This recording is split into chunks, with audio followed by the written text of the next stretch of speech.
السلام عليكم ورحمة الله وبركاته. أعوذ بالله من الشيطان الرجيم. بسم الله الرحمن الرحيم. الحمد لله رب العالمين، والصلاة والسلام على أشرف الأنبياء والمرسلين سيدنا محمد وعلى آله وصحبه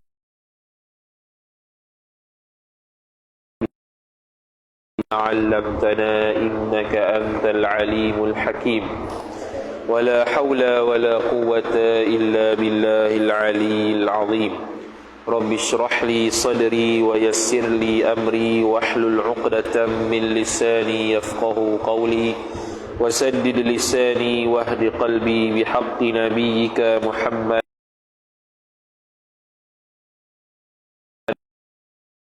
علمي وزينا بالحلم وأكرمنا بالتقوى وجملنا بالعافية.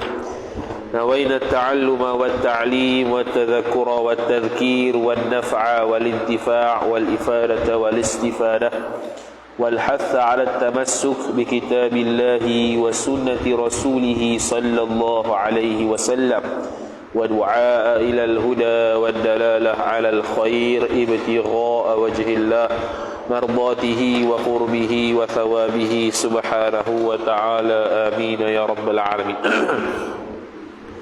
Kitab Paku Iman dan Simpulan Iman, muka surat 19 baris 1 daripada atas. Wa qala Syekhul Muallif rahimahullahu ta'ala wa nafa'ana Allah bi'ulumihi wa bi'ulumikum wa bi'ulumi masyayikhina fid darain. Amin ya rabbal alamin. Kata pengarang Asy-Syaikh Tuan Guru Haji Cik bin Ahmad Al-Qadahi rahimahullahu ta'ala, tanbihun ay hadha kalamun munabbihun liman ghafala. Bermula ini satu pembicaraan, satu perkataan yang memberikan peringatan kepada orang yang lalai. Jadi perbahasan sebelumnya berkaitan dengan sifat sifat iradah, kudrat dan iradah. Kemudian dia mari satu peringatan, kata dia, barang siapa i'tiqad yang baharu itu memberi bekas. Jadi baharu ni ada dua. Pertamanya baharu hakiki, yang keduanya baharu majazi. Baharu hakiki ialah maujud ba'da adam, iaitu ada selepas daripada tiada. Itu maujud, itu baharu yang hakiki.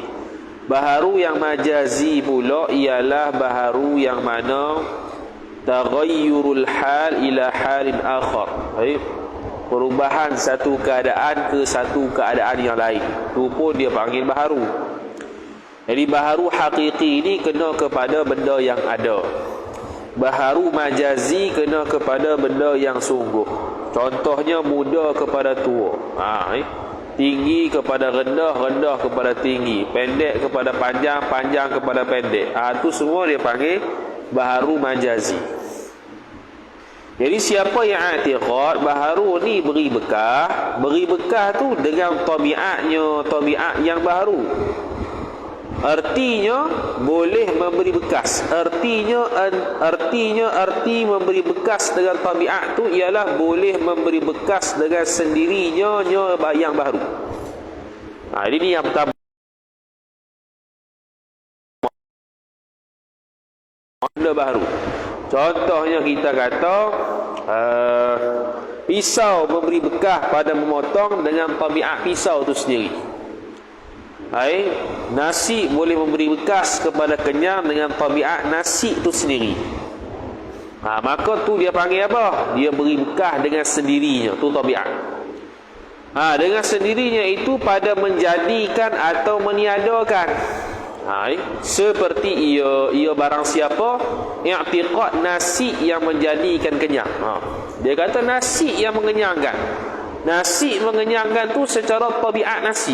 Memang kejadian nasi itu untuk mengenyangkan seseorang, maka hukum dia sekali akan datang. Ini contoh dulu.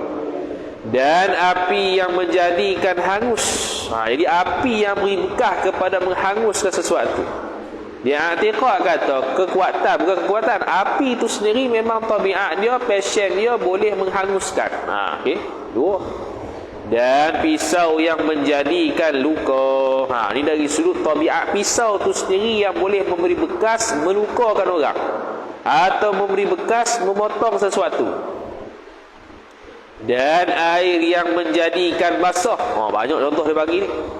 Air itu secara tabiatnya membasahkan bumi, dia kata. Air itu secara tabiatnya ialah membasahkan seseorang, bukannya Allah Ta'ala. Okey. Semua tu dengan zatnya sendirinya. Dengan zatnya sendirinya. Mana? Dengan pisau tu sendiri, dengan air tu sendiri, dengan api tu sendiri, dengan nasi tu sendiri, dia beri bekah. Semua ni niscaya jadi kafir orang itu. Orang yang i'tiqad bahawasanya tabiat beri bekah dengan tiada khilaf, tak ada khilaf. Ini golongan pertama. Kebiasaannya perbahasan ini berlaku selepas membahaskan sifat kudrat dan iradat lah.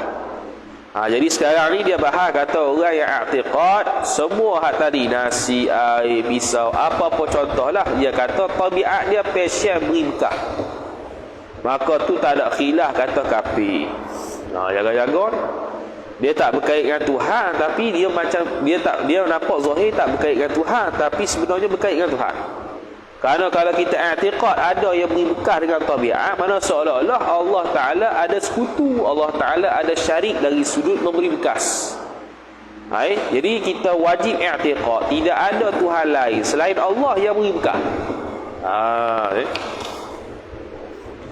Dan jikalau ia barang siapa mengucap dua kalimah syahadah. Kalimah syahadah tu apa dia? Asyhadu an la ilaha illallah wa asyhadu anna Muhammadar Rasulullah. Tu dia panggil kalimatus syahadah. Kalimah yang memberi saksikan bahawasanya dia tu masuk Islam. Tu syahadah tu memberikan penyaksian orang ramai dia dimasuk Islam. Sebab tu kalimatus syahadah kena mengucap depan orang, tidak boleh ucap diri sendiri. Kalau ucap diri sendiri dia kira dia seorang Islam, tapi orang tak tahu dia Islam, orang ingatnya kafir. Sembahyang, puasa dan haji sekalipun kafirlah juga. Siapa? Orang yang i'tiqad sesuatu benda baharu tu boleh beri bekah dengan tabiat.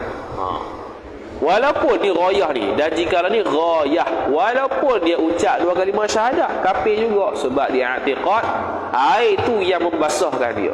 Dia i'tiqad api tu yang menghanguskan dia.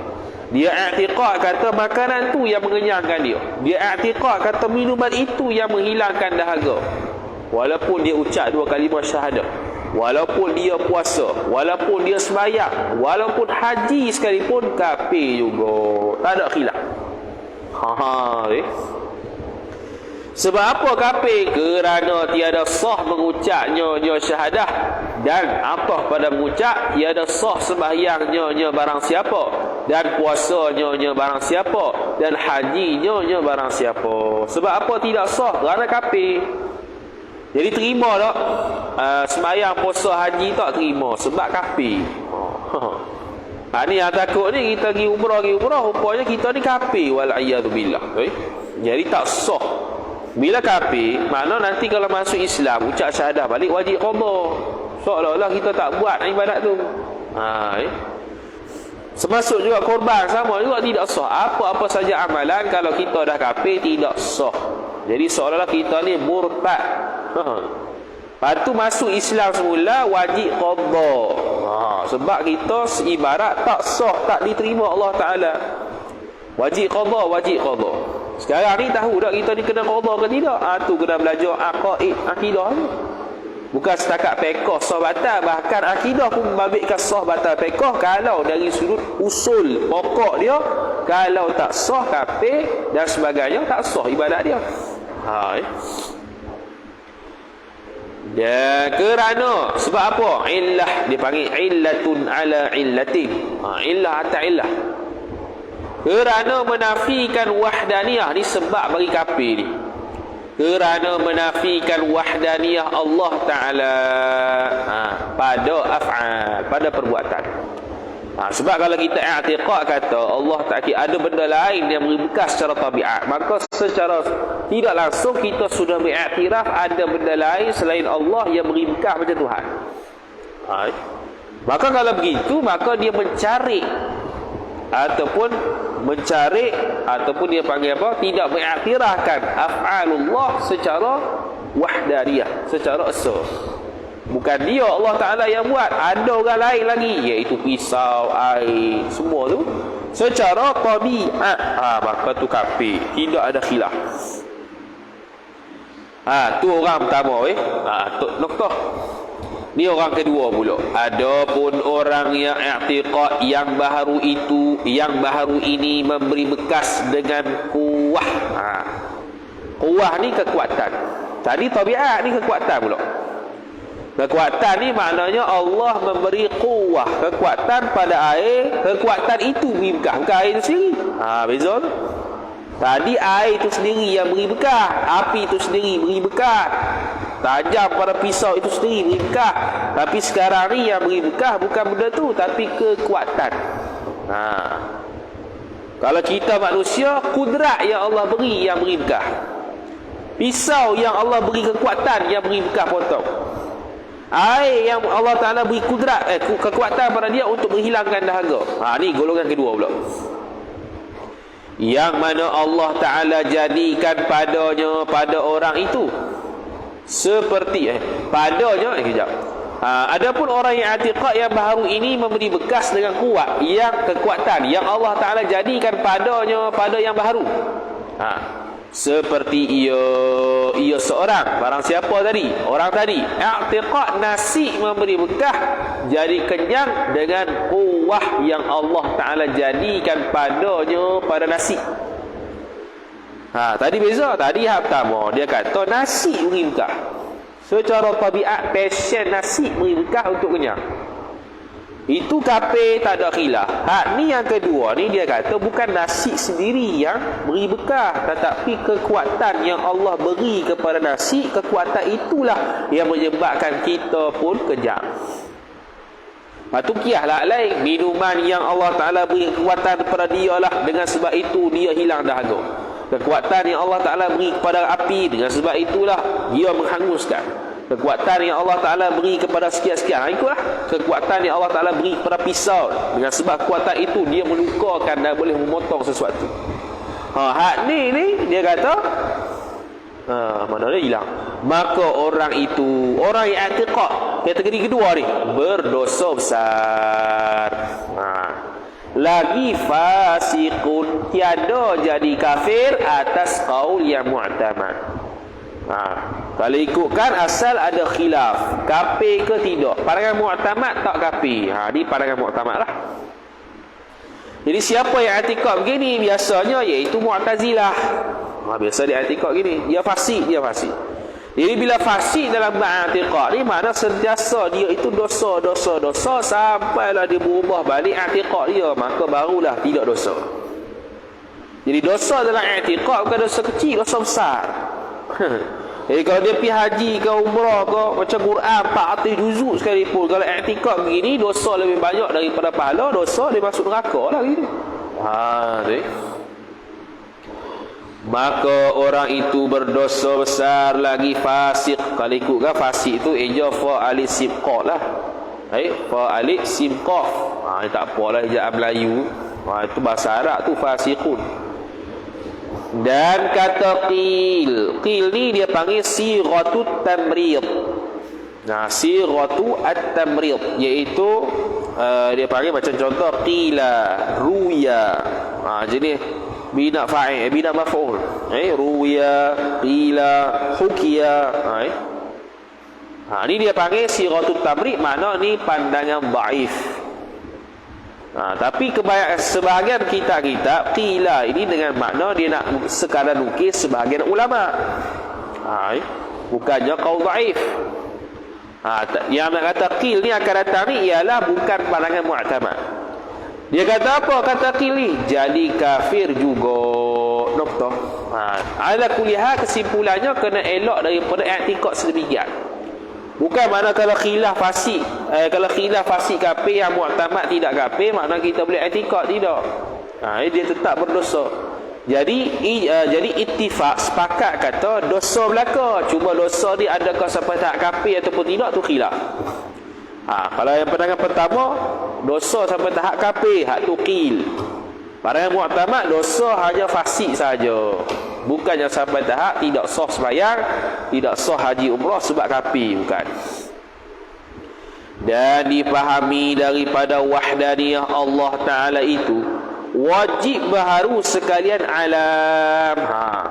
Dan mustahil ada sesuatu daripada alam itu qadim. Ini dia panggil dalam bahasa Arab yu'khadhu bihi, dipahami daripada wahdaniyah Allah, esanya Allah, maka wajib mesti pada akal kita terima kata alam itu baharu. Mana tidak boleh kata alam ini qadim. Kenapa? Kerana bila sabit wahdaniyah keesaan Allah tiga, zat, sifat, perbuatan. Bila keesaan Allah tiga, zat, sifat, perbuatan. Perbuatan Allah Ta'ala ini meliputi segala hal. Jadi tidak boleh satu benda pun yang terlepas dengan perbuatan Tuhan.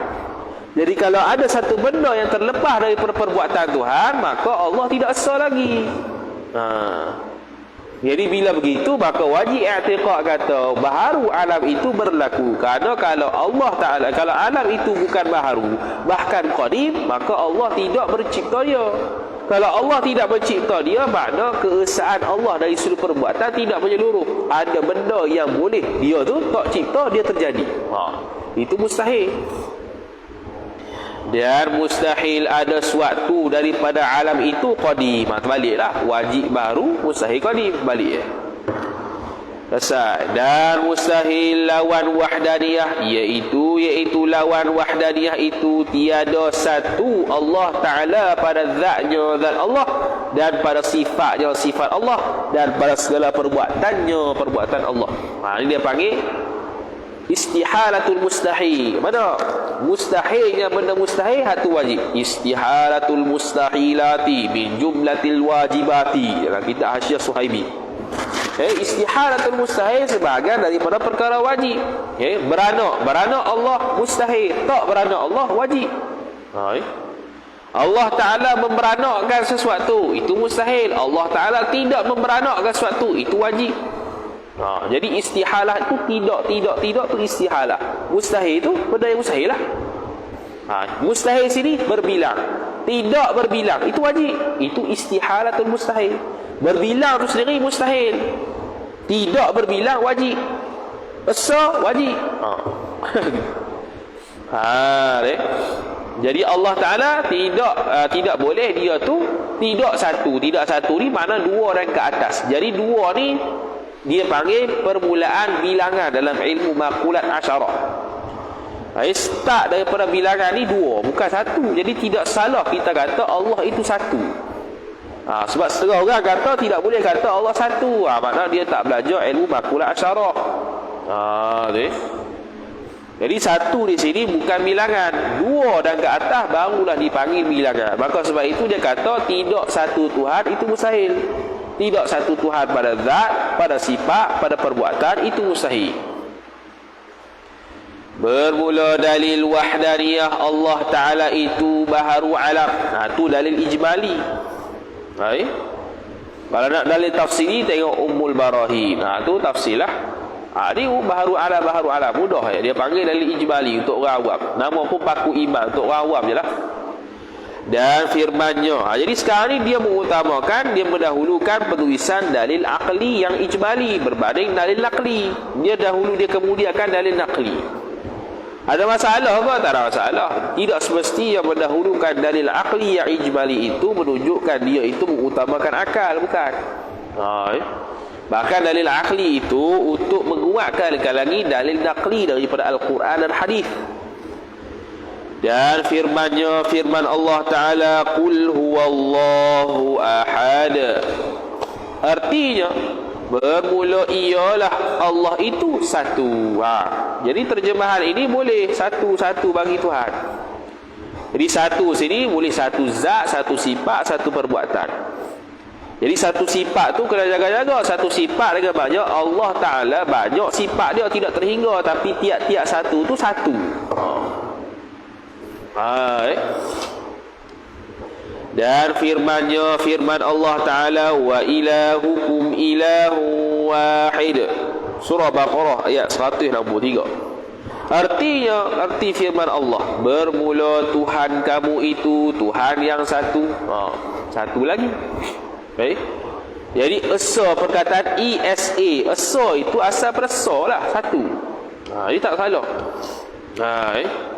Jadi kesimpulan sifat wahdaniyah ini, wahdaniyah terbagi kepada tiga. Pertama zat, kedua sifat, ketiga perbuatan.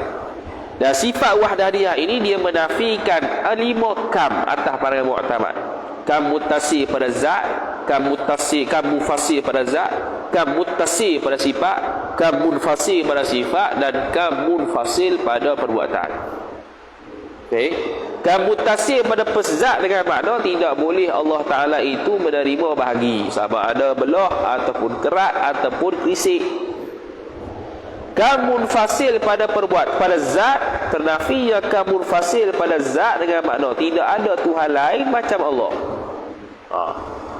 Kam muttasil pada sifat, mana sifat Allah tidak dua, tidak tiga, dan ke atas. Kam munfasil pada sifat ialah tidak ada orang lain sifat dia macam Allah. Kam munfasil pada perbuatan ialah tidak ada orang lain macam Tuhan dari sudut perbuatan memberi bekas. Tu ya pandangan mu'tamad. Pandangan yang kedua yang menambahkan kam muttasil pada perbuatan, dia ada dua pula. Kam muttasil pada perbuatan ada yang sabit, iaitu semua benda ni Allah buat. Itu kam muttasil yang sabit pada perbuatan. Kam muttasil yang mustahil pada perbuatan ialah Allah Ta'ala dan seorang lagi buat satu benda yang sama, berkongsi untuk buat satu jauhar firik, berkongsi untuk buat satu orang. Tu kam muttasil pada perbuatan yang mustahil. Kalau nak takdir juga kam muttasil. Ala kulli hal, pandangan mu'tamadnya tidak ada dan tidak sabitnya kam muttasil pada perbuatan, hanya sabit kam munfasil pada perbuatan. Tu kesimpulan wahdaniyah. Ketujuh daripada 20 kudrat. Jadi ada dua tariqah, ada dua cara ulama membahaskan sifat, memulakan sifat ma'ani. Ada tariqah pertamanya memulakan dengan sifat hayat. Kerana apa sifat hayat didahulukan? Kerana sifat ma'ani yang lain bergantung tawakuf atas sifat hayat. Ini panggil tartib akli. Baik. Jadi kalau sifat hayat tak ada, kudrat, iradah, ilmu tu kita sia-sia. Ini tertib akal. Bukan dia sudah hakikat. Hakikat Allah Ta'ala qadim belaka. Ini kita nak mikir sebab apa hayat tu nombor pertama. Ada setengah ulama buruh hayat dulu dalam sifat ma'ani. Sebab apa? Sebab dia tu kunci utama sabitnya kudrat, iradah, ilmu dan sifat-sifat lain. Maka dimulakan hayat. Kita ni guna tariqah kedua, iaitu memulakan kudrat. Kerana apa? Kerana ada kesinambungan dengan perbahasan sebelumnya, iaitu wahdaniyah pada perbuatan. Bila berkaitan dengan wahdaniyah pada perbuatan, sifat apakah yang lebih zahir dari sudut perbuatan? Kudrat lah.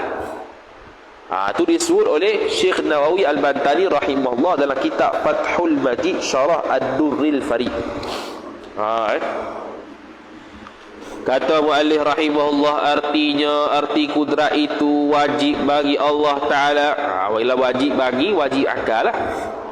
Wajib bagi Allah Ta'ala ada sifat kudrat. Ada. Jadi sifat ma'ani ini sifat jenis wujudiyah. Lepas tu sifat ma'ani ni dia ada banyak nama. Pertama sifat ma'nawi, ma'ani. Sifat ma'ani. Kedua ada yang panggil sifat wujudiyah, sebab dia tu jenis ada. Ketiga ada yang panggil sifat zatiyah, kerana dia itu sabit dan zat dia sabit dan ada di zat Tuhan. Itu disebut oleh Imam Ibrahim bin Ibrahim Al-Laqani dalam Hidayatul Murid Syarah Jauharatit Tauhid. Jadi dia ada banyak nama. Sifat ma'ani, sifat zatiyah, sifat wujudiyah. Itu nama-nama sifat ma'ani. Jadi kudrat, iradat, ilmu, hayat, samad, basar, kalam. 7 ni semua ni ada dan sabit di Tuhan. Lau kushifa 'annal hijab la ra'ainaha. Kalau diangkatkan hijab, kita akan nampak sifat tersebut di Tuhan. Bukan makna sifat lain, zat lain, bukan. Seperti mana kita nampak seseorang, kawan kita nama Ahmad, kita nampak hitam dia. Tu kalau makhluk lah kat Tuhan. Nanti hakikat dalam kepada tengok sendirilah.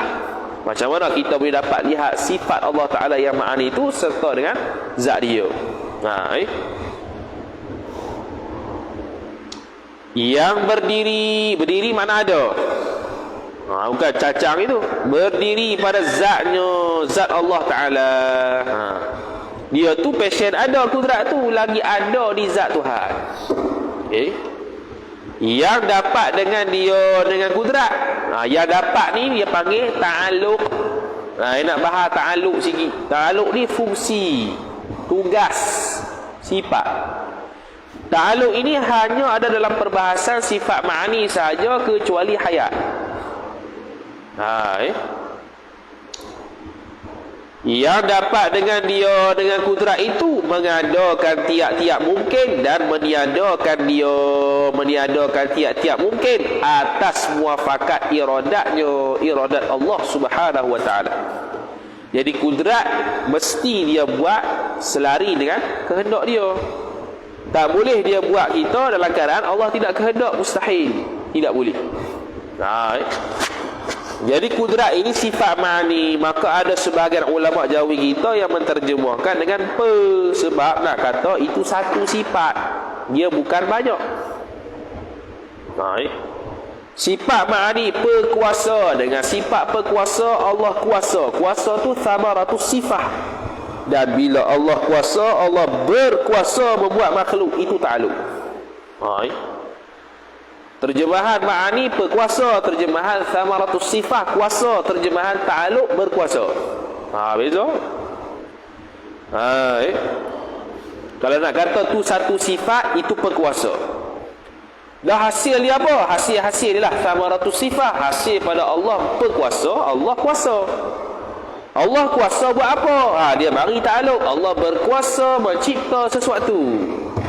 Allah berkuasa meniadakan sesuatu, tu ta'alluq. Jadi 3. Jadi 3, perkuasa, kuasa, berkuasa. Perkuasa sifat ma'ani, kuasa thamaratus sifah, berkuasa ta'alluq. Artinya tiada mengada dan tiada meniada oleh Allah akan suatu mungkin, melainkan barang yang sudah ya Allah tentu akan barang pada azali. Jadi kudrat ini dia punya ta'alluq, dia tanjizi hadis, bukan tanjizi qadim. Mana Allah buat tu waktu sekarang, bukan waktu sejak azali Allah buat, tidak. Sejak azali Allah Ta'ala ada sifat kudrat, dengan makna Allah boleh dah ada kemampuan mencipta, itu saluhi qadim. Kemampuan dan kebolehan untuk mencipta dengan sabit yang sifat kudrat sejak azali itu saluhi qadim. Tapi Allah tidak buat makhluk sejak azali, dia buat makhluk sekarang. Sebab itu tidak ada ta'alluq tanjizi qadim bagi kudrat, adanya tanjizi hadis.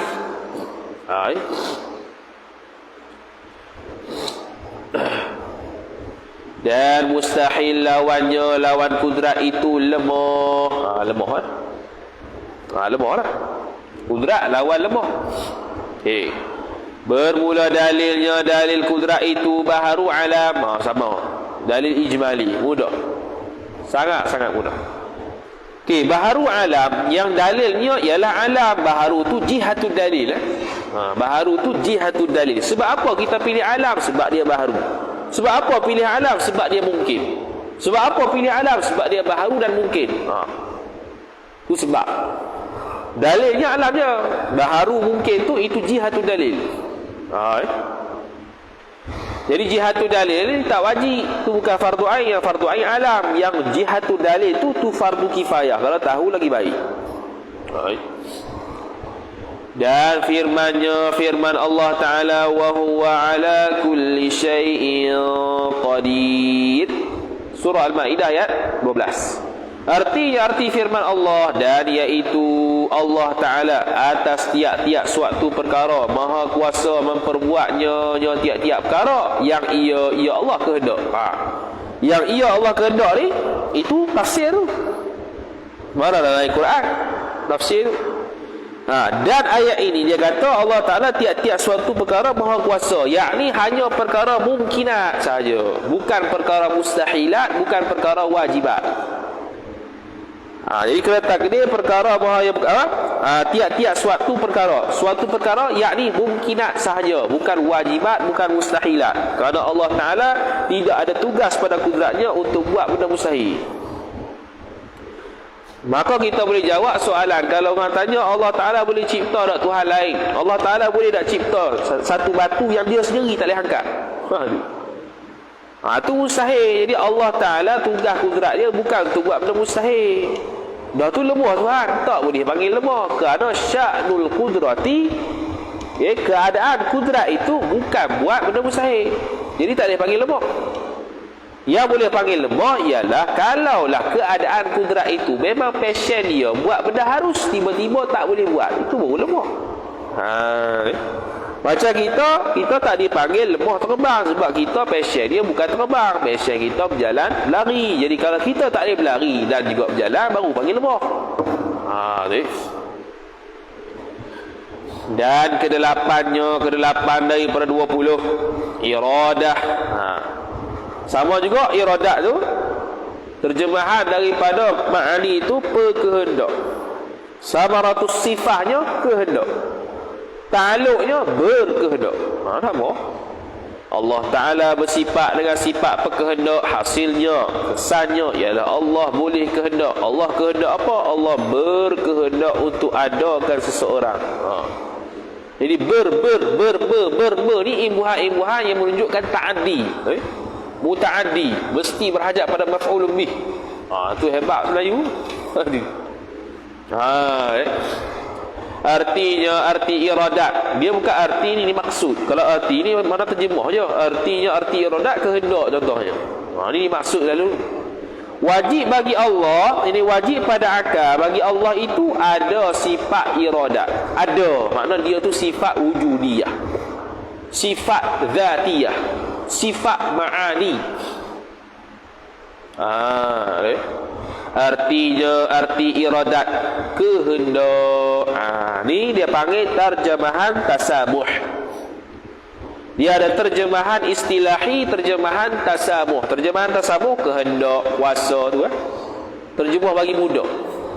Terjemah istilahi dengan makna terjemahan itu tepat kena pada istilah dia, tu dia panggil dengan perkehendak. Ada orang buat artikel boleh cari sendiri. Dia buat artikel tu, dia buat pasal Baqarah tu. Dia buat kesimpulan ada terjemahan istilahi, ada terjemahan tasamuh. Terjemahan tasamuh ni bermudah-mudah, bertolak ansur untuk memudahkan orang, kehendak selesai.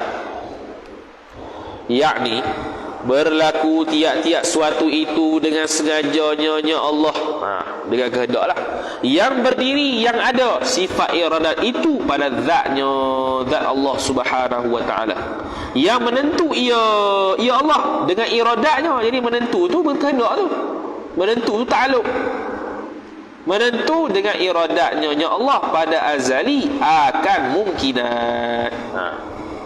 Satu-satu menentu sejak azali tu dia panggil saluhi qadim, tajizi qadim.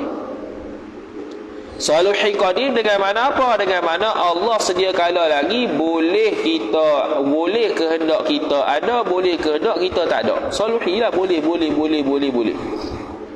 Boleh kata kita ni beranak di timur, di barat, boleh belaka sejak azali, boleh. Tanjizi qadim, makna sejak azali juga Allah khaskan kita ni akan lahir di sini. Dalam Hasyiah Ad-Dusuqi ala Syarah Ummil Barahin, Syekh Ad-Dusuqi rahimahullah ta'ala bagi contoh pada kita je nak faham saluhi qadim, tanjizi qadim, tanjizi hadis ni. Dia buat satu contoh. Seseorang nak makan nasi ayam pukul 7 malam. Sebelum pukul 7 malam, dia kehendak dah, dia boleh ada kehendak nak makan nasi apa pun. Tu saluhi qadim. Sebelum pukul 7 dia boleh nak makan nasi itik, boleh nak pilih makan nasi ayam, boleh nak pilih makan burger, boleh itu selalu ikut dia. Sebelum pukul 7 tu juga dia kehendak secara khusus aku nak makan nasi goreng. Tu tajizi qadim. Bila mari pukul 7 terlaksana kehendak dia, tu tajizi hadis.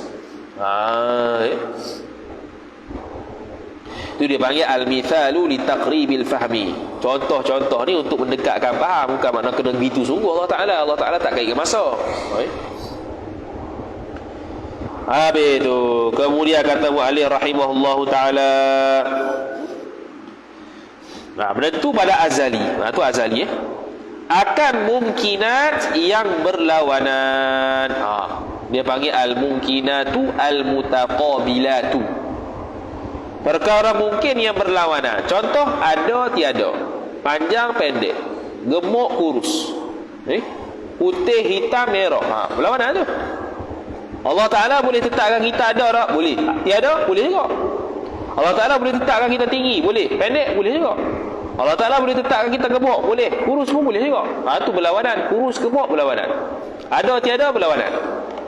Pendek kurus, pendek tinggi berlawanan. Tu dia panggil mungkinat yang berlawanan. Al-mungkinatu al-mutaqabilatu. Allah Ta'ala boleh lahirkan kita di Indonesia, boleh. Malaysia boleh. Indonesia, Malaysia berlawanan. Dia bukan benda yang sama. Dia berlawanan. Dia tempat yang berbeza. Tu al-mungkinat al-mutaqabilat. Berlawanan tu dengan setengah barang yang harus atas itu mungkinat. Doktor.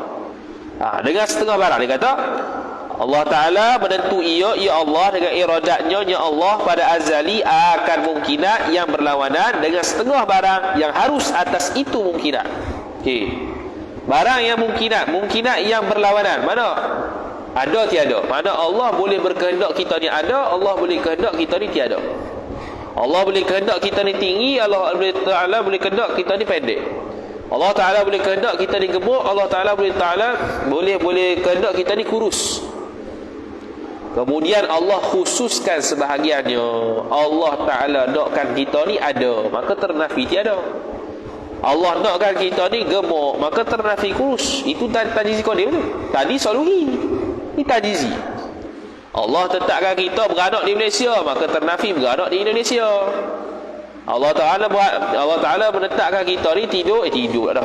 Allah Ta'ala menetapkan kita ni beranak di Gong Badak, maka ternafi lah tempat lain. Tu tajizi qadim. Tu sebahagian benda yang harus bagi kita. Allah Ta'ala tetap. Contoh dia kata seperti wujud Adam. Tu dua benda berlawanan. Adam tu tiada. Wujud dengan tiada. Allah Ta'ala boleh tetap sejak azali? Boleh kau. Allah Ta'ala nak adakan kita kau atau kekal tiada. Kemudian Allah tetapkan kita ada sungguh. Dan sifat hitam putih. Dia tak semesti hitam putih, hitam kelabu boleh, hitam merah boleh, hijau kuning boleh. Asal dia betul bukan benda yang sama. Nak kata tu ya. Bukan sifat yang sama. Masa siang malam, siang lawan dengan malam. Tak boleh malam dalam masa yang sama siang. Tapi sejak azali Allah Ta'ala boleh tetapkan kita ada waktu siang, boleh tetapkan kita ada waktu malam. Kemudian Allah sejak azali telah tetapkan juga tajizi qadim, kita dilahir waktu malam, maka ternafi siang. Dan tempat Mekah, Madinah sama jugalah, Malaysia, Indo juga. Dan pihak kanan kiri dari sudut jihad Allah Ta'ala boleh tetapkan kita itu beranak dan ada di belah kiri terkandung, belah kanan, belah depan, belah belakang, boleh belakang, selatan, timur, barat. Dan panjang pendek itu semua al-mumkinatu al-mutaqabilat. Panjang pendek tu dari sudut miqdar, qadar. Kanan kiri dari sudut arah.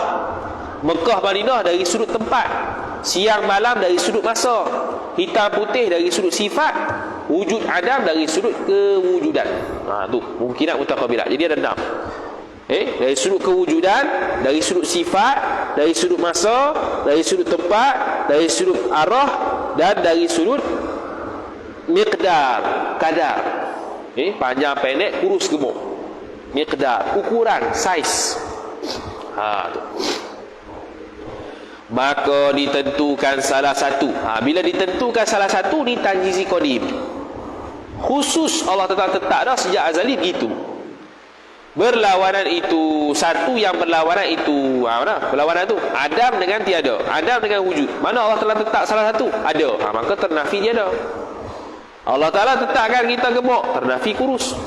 Allah Ta'ala tetapkan kita beranak dia tergadu, ternafi tempat lain. Gitu lah.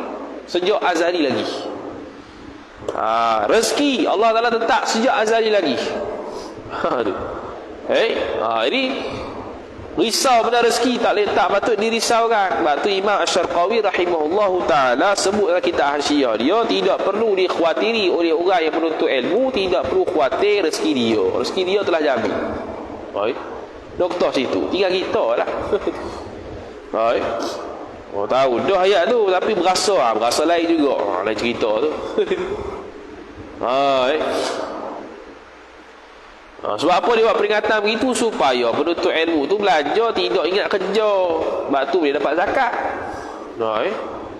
Boleh dapat zakat, tapi asalkan dia belajar sungguh lah. Ni belajar macam tahi je buat apa.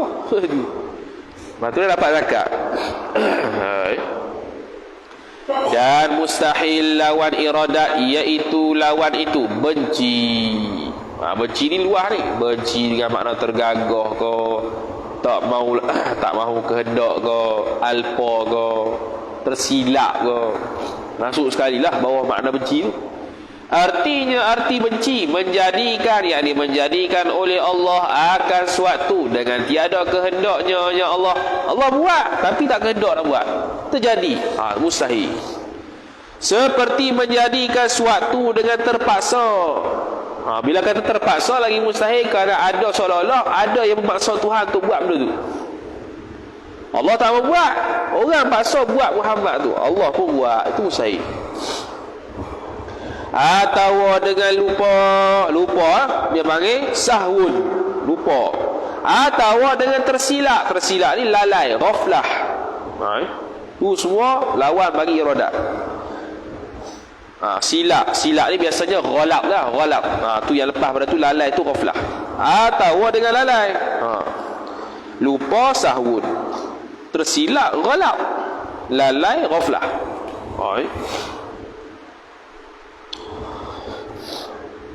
Jadi lupa ni maksud dia apa? Lupa ni ialah terdahulu ada ilmu, kemudian hilang.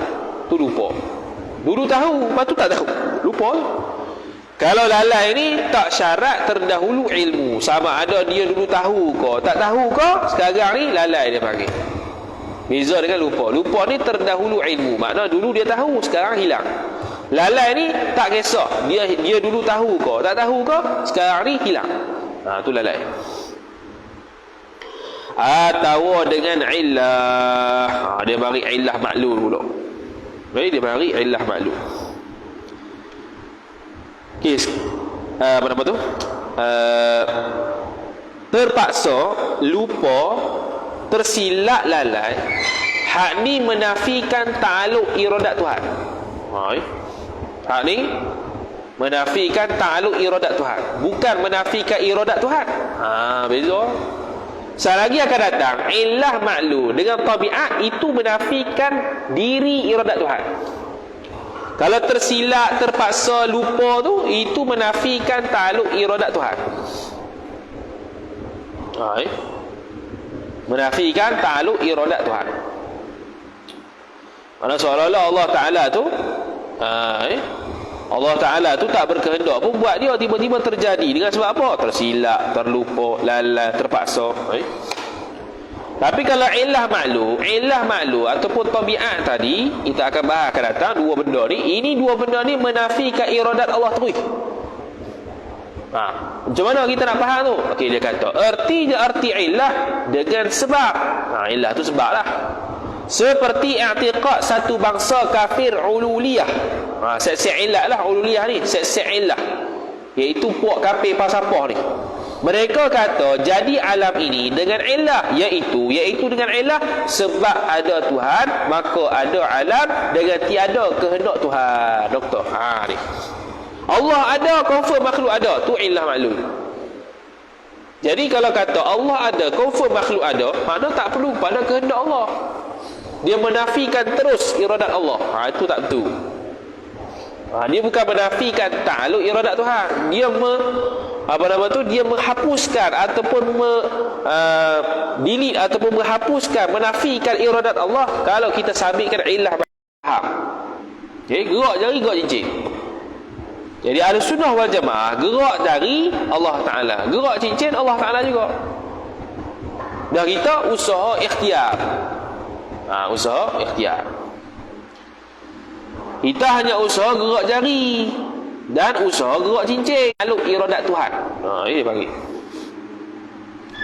Okey, tabiat ni macam mana? Seperti i'tiqad satu bangsa kafir, tabai'in, puak-puak saing yang tabiat ni. Mereka ada Tuhan. Mereka kata tu. Ya, mereka. Okey.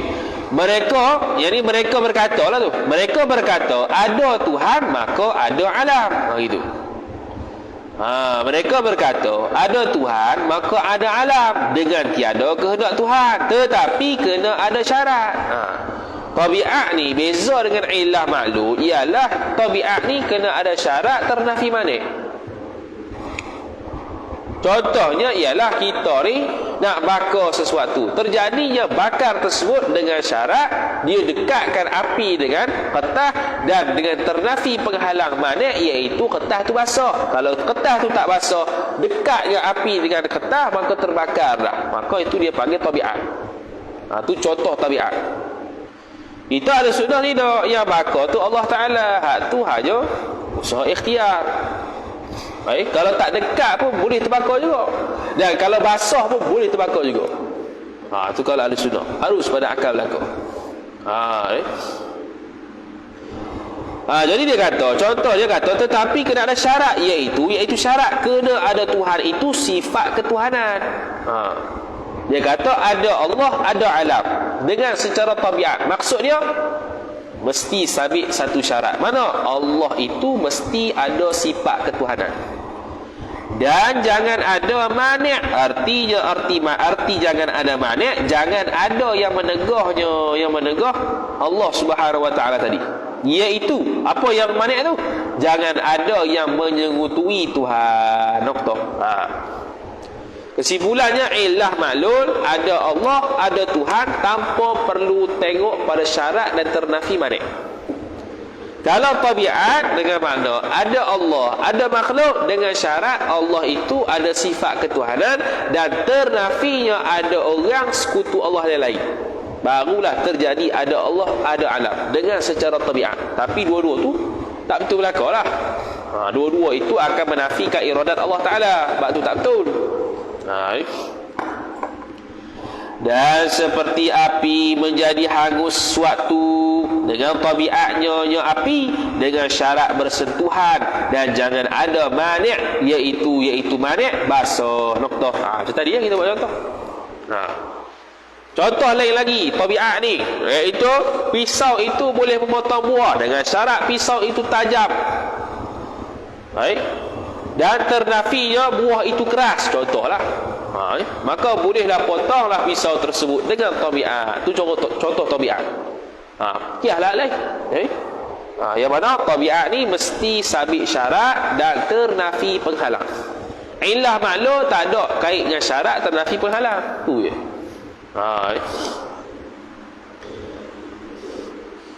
Dah tu. Maka sekalian itu yang tersebut tadi mustahil berakal. Dan jadi kafirlah orang yang i'tiqad mana-mana suatu yang demikian tersebut itu mana? Tersebut itu ilah maklum dan tabiat. Tu kafir. Wal iyadu billah. Dua tu ya kafir. Bukan dua tu je.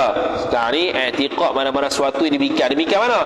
Demikian kata Allah Ta'ala terpaksa, Allah Ta'ala lupa, Allah Ta'ala tersilap, Allah Ta'ala lalai. Sabitnya ilah maklum, sabitnya tabiat. Hak tu siapa i'tiqad kafir.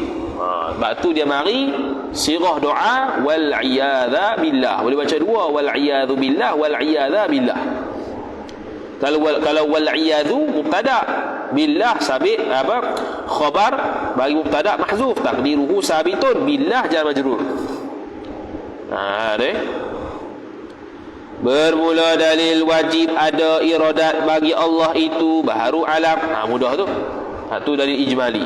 Dan firman Allah Ta'ala fa'alul lima yurid, surah Al-Buruj. Artinya arti firman Allah, Allah itu yang amat berbuat bagi barang yang ia Allah kehendaknya ya Allah. Okey, barang yang ia kehendak apa dia? Perkara mungkin sahaja, bukan perkara wajib, bukan perkara mustahil. Kerana mustahil Allah Ta'ala itu berkehendak benda wajib dan berkehendak benda mustahil. Tak akan boleh terjadi kerana Allah Ta'ala kehendak benda mustahil. Sebab apa? Sebab kalau benda mustahil itu Allah kehendak ada, maka dia panggil muqabilul haqa'iq, terbalik hakikat.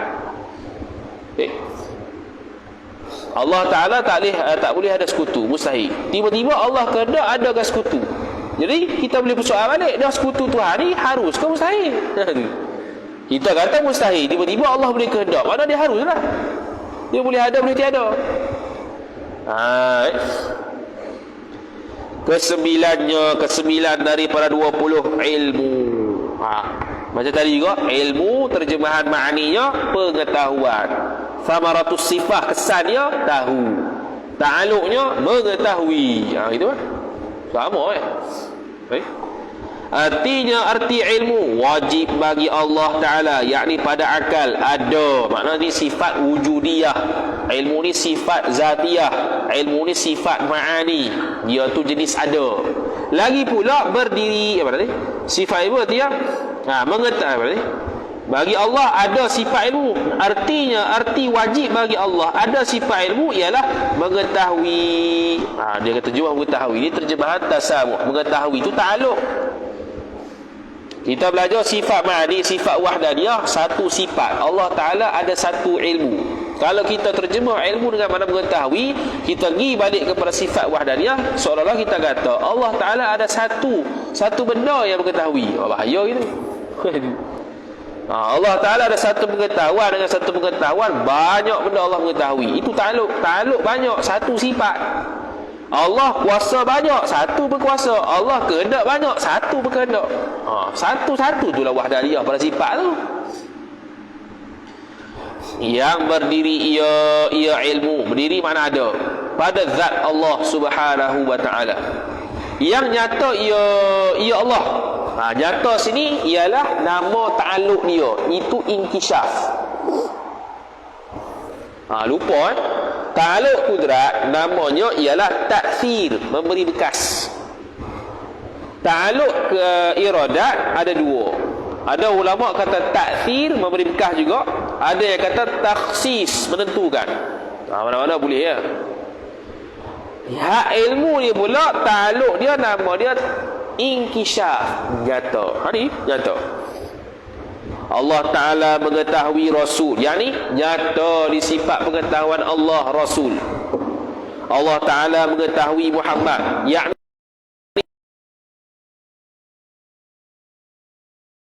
nyata. Jadi inkishaf dan sifat ma'ani ni ada tiga. Inkishaf sifat basar, inkishaf sifat sama, inkishaf sifat ilmu. Tiga-tiga ni inkishaf nama sama tapi hakikat lain.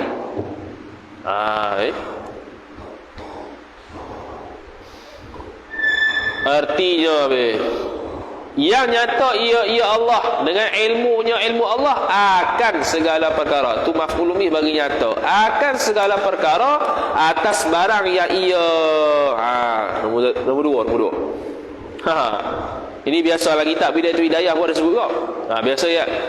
Dia nak kata barang yang ia dengan dia tu makna pada wakil, cuma nak rojok dhamir tu mana. Nombor dua dia kata qauluhu ia dengan dia ila akhiri. Maka dhamir ia itu kembali kepada segala perkara.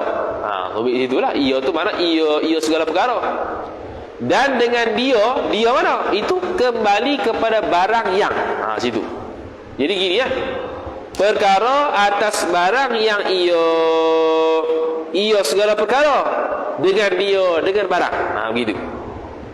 Yakni ia Allah tahu, kena dengan hakikat, kena dengan realiti. Suatu akan suatu. Kalau hitam, ditahu nyonya Allah hitam. Kalau putih, ditahu nyonya Allah putih. Sejuk, panas dan lain-lain. Intah mu'alif. Tu maksud barang yang ia dengan dia. Dalam kitab Bidayatul Hidayah Syarah Ummul Barahim pun sebut. Barang yang ia tu kembali kepada segala perkara. Dengan dia mana? Dengan dia barang. Jadi ikut tertib lah. Barang yang ia segala perkara. Dengan dia barang. Ikut tertib ya. Mana Allah Ta'ala mengetahui dengan hak sebenar, hak wakil, hak realiti berlaku. Dia tahu tu pada azali. Tahu pada azali tu atas jalan meliputi dengan tafsirnya. Tafsirnya satu-satu daripada tiada terdahulu tersembunyi. Tak sembunyi, semuanya Allah tahu. Ini dia panggil tanjizi qadim. Sifat ilmu Allah tidak boleh salih qadim. Kerana kalau salih qadim seolah-olah kita kata Allah boleh tahu, Allah boleh tak tahu sejak azali. Itu bersabitkan jahil. Apatah lagi kata Allah Ta'ala ada tanjizi qadim, tanjizi hadis, dengan makna Allah baru tahu. Itu lagi mustahil. Ini ta'aluk ilmu satu saja atas para mu'tamad tanjizi qadim. Secara azali sudah tahu secara tafsil. Itu Ahlussunnah. Beza dengan falsafah. Falsafah kata Allah Ta'ala hanya tahu benda kulliyat, benda hak besar-besar, benda juz'iyat, halu-halu Allah Ta'ala tak tahu. Itu kafir. Kita Ahlussunnah benda kulliyat, benda besar-besar pun tahu, juz'iyat, benda halu-halu pun tahu juga.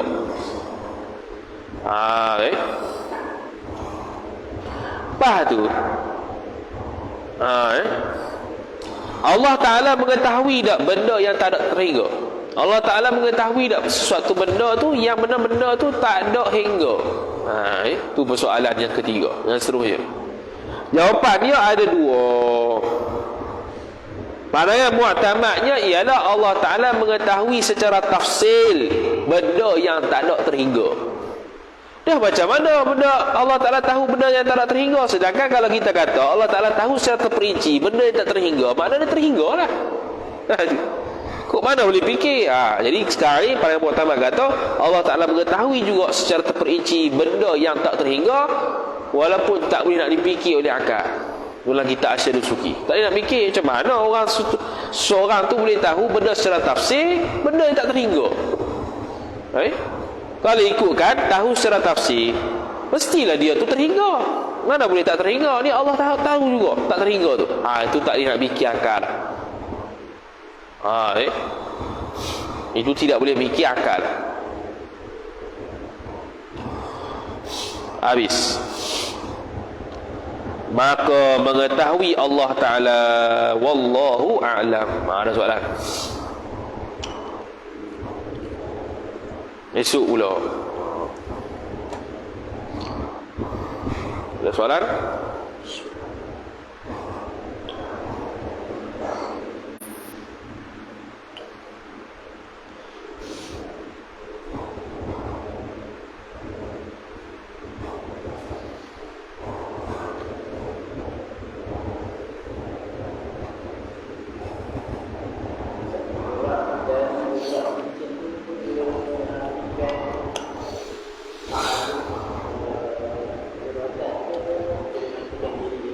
Tu dia bagi contoh illah tu.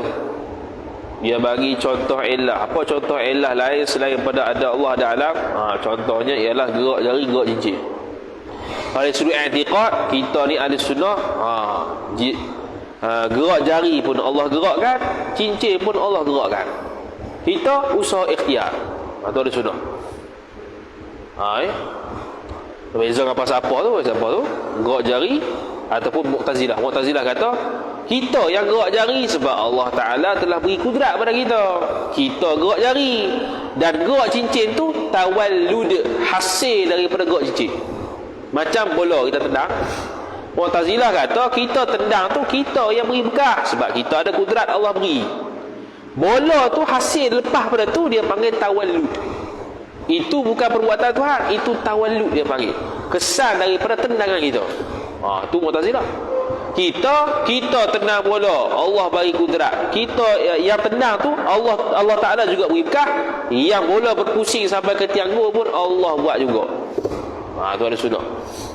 Mu'tazilah dia kata bola pergi ke tianggur tu tawallud, bukan perbuatan Tuhan, tu beranak hasil daripada kita tendang.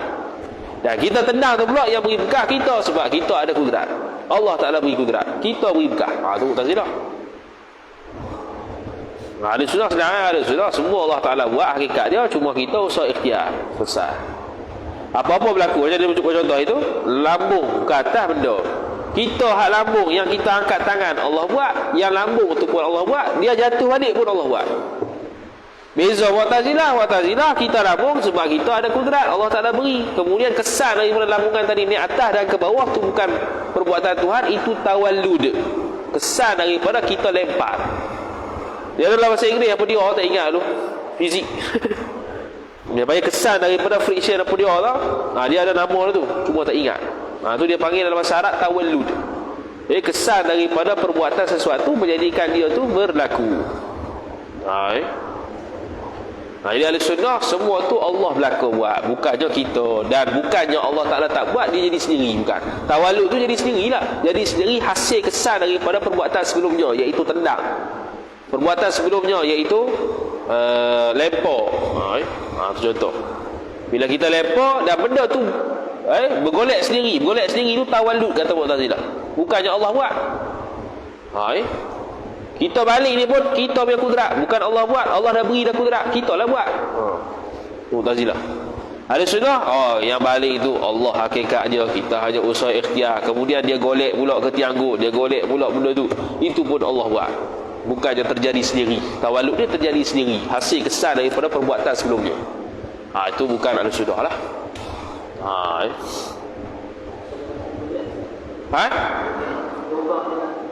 Lubang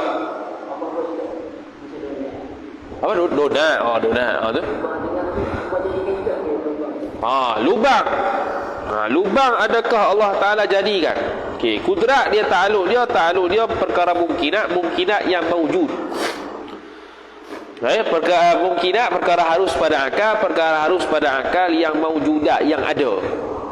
Jadi sekarang ni lubang ni ada ke tak? Jadi lubang ni asal dia tak ada, dia sungguh.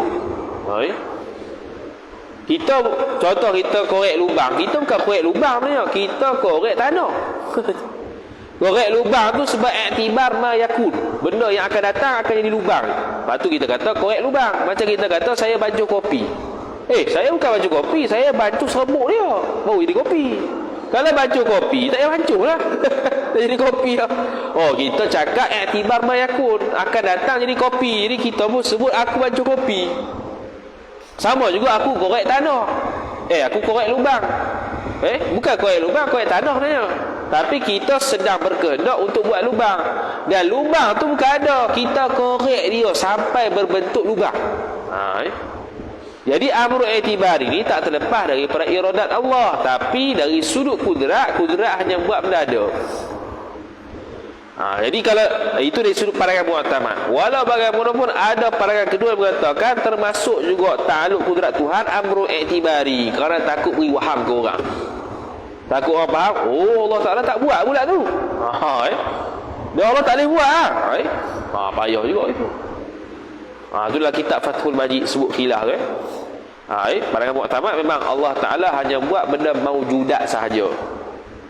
Khalaqas samawati wal ard. Khalaqa tu cipta tu benda yang ada.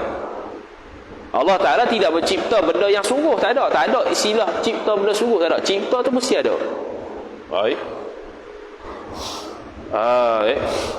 Jadi lubang tu terjadi, donat lubang tu nisbah kehendak Allah. Contohnya kita ni muka kita ni bulat tu sendiri Allah tak cipta. Allah cipta muka, cuma kehendaknya kita ni bulat muka kita. Kehendak Allah sejak azali muka kita akan jadi bulat. Tapi bulat tu bukan buat pertepung bulat gitu, kan? Bentuk je bulat, tapi Allah buat muka. Yang bulat ni, ini dia panggil kehendak Tuhan. Memang begini bulat dia. Bukannya Allah letak satu nama bulat, boom gitu, kan? Sama lah lubang hidung ke apa, sama. Allah Ta'ala berkehendak sejak azali untuk buat lubang hidung kita begini. Bukannya ambil satu benda yang bernama lubang, jolok, kan? Kalau lubang tu ada, makna seolah-olah gini, Allah Ta'ala mencipta lubang dengan makna Allah meletakkan nama satu benda yang namanya lubang ke dalam hidung. Gitu. Itu mana kalau Allah cipta. Sekarang ni lubang bukan satu benda. Dia faham daripada satu benda bulat dan ke bawah atau ke atas, tu dia panggil lubang. Jadi korek tanah, korek lubang maksudnya kita korek tanah sampai jadi lubang. Bukannya kita letakkan lubang tu pendebum dalam tanah, bukan. Kita korek tanah sampai jadi lubang yang kita kehendak. Jadi kita tidak buat lubang, kita buat korek tanah. Yang kehendak kitanya lubang takat mana tu, dalam mana dan saiz berapa tu kita kehendak. Tu bawah takluk kehendak kita. Tu di sebuah makhluk lah kehendak kita, kehendak Allah lagi lah. Sama ya. Ada lagi?